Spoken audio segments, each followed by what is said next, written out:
मध्ये आल्यानंतर की कुठं जायचं आहे मिसळ खायला, तर नितीन मिसळ जवळ जायचं. आणि कोणत्याही रिक्षावाल्याला जरी विचारलं स्टँडवरती साईबा हॉटेलसमोर नितीन मिसळ, माहीत नाही असं कोणीही नसणार.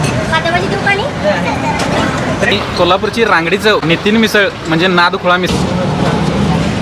मिसळ खाऊन झाल्यानंतर म्हणतात तुमची मिसळ खूप छान आहे. कोल्हापुरी मिसळचा दणका म्हणजे नितीन मिसळ.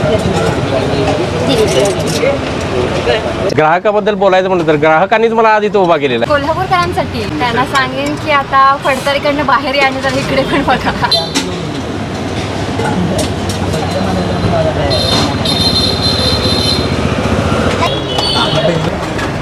आमच्याकडे जरी गर्दी असली स्टँडिंग मध्ये गिराईक खातं, पण गर्दी असली तरी थांबून खातं, पण परत जात नाही. नितीन मिसळ टॉपचा विषय आहे सध्या तरी. म्हणजे तुम्ही बघितला तर गर्दी वगैरे ते भरपूर असते.